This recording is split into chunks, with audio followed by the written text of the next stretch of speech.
নিয়ে আসেননি, আপনি আমাদেরকে এটা হচ্ছে সাপোর্টাস। না আমরা তো সাপোর্টাস করে আসেন কেন? সাপোর্টাস না মানে আপনার ভুল নিয়ে বলেন, আপনি আমাদের লাইনে কথা বলতে হবে। আমি আজকে সারাদিন ঝড়ের জন্য বেশ কয়েকটা জায়গায় যাওয়ার জন্য আমি 5টা-6টা ইউনিয়নে যেতে হয়েছে, 6টা জমি ভিজিট করতে হয়েছে। আমি 2বার 3বার পাশ দিয়েছিলাম এবং ছাত্রদের সাথে আমার কথা হয়েছে, আমার অসুবিধার সাথেও কথা হয়েছে, অসুবিধার সাথেও কথা হয়েছে, আপনাদের সাথে আমার কাছে কোনো পজিটিভ নিউজ দেওয়ার মতো কিছু নেই। আমি যে আপনাদেরকে আশ্বস্ত, আমরা ওটাই জানতে চাচ্ছি কেন নেই সারাদিনে আপনাদের পুরনো সাহেব আপনাদের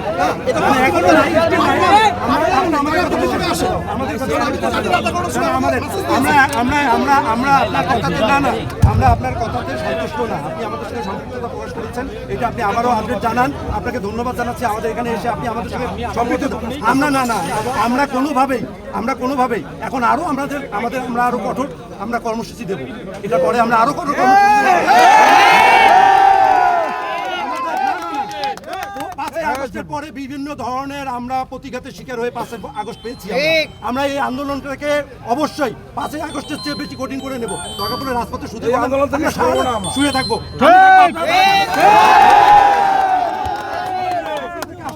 আপনি আসছেন ভালো আছে, ডিসি মহোদয়কে জানান। না কোনো ইনফরমেশন নেই। আপনি মহাপরিচালকের সঙ্গে কথা বলান, কথা বলবে। মহাপরিচালক যে ধরনের বিভ্রান্তমূলক কথাবার্তা আমাদেরকে জানিয়েছে মহাপরিচালক, সে বলছে যে হি ডু নাথিং। তাহলে কে? সরকারকে? আমরা কি জনগণ? আপনাদের কথা বলেন, আপনারা কথা বলেন। আচ্ছা সেটাই বলছি আপনার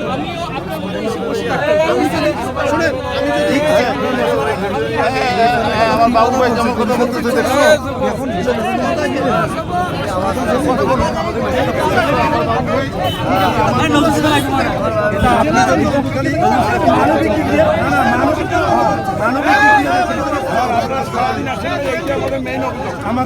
আমরা এক্সপেক্ট করেছিলাম আপনাকে।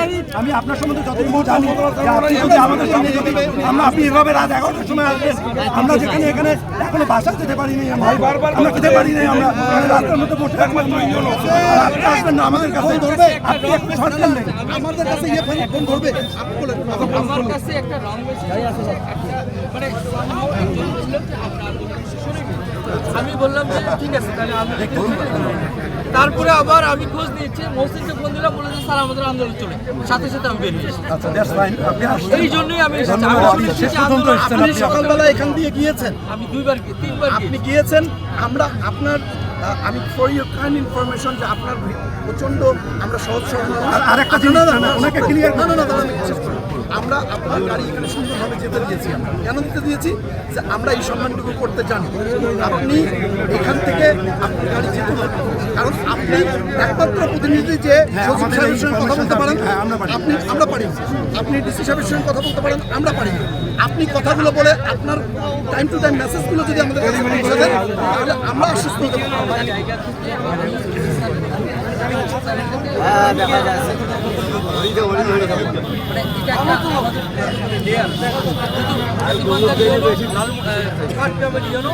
আমাদের মেসেজ ডিসি স্যার বলছে, ডিসি স্যারের মেসেজ হচ্ছে সচিব স্যারের সাথে আমার 10টা 21-এও কথা হলো।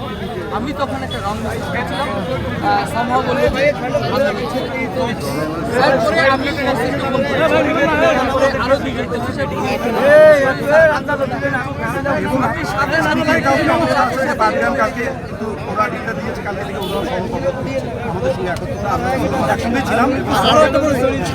ট্রেন বন্ধ। কি ধরনের প্রশাসন এখানে লালমনিরহাট জেলায় রয়েছে আমরা খুবই সন্দিহান। মানে আমাদেরকে ইয়ে করার জন্য 7 দিন ধরে ট্রেন বন্ধ।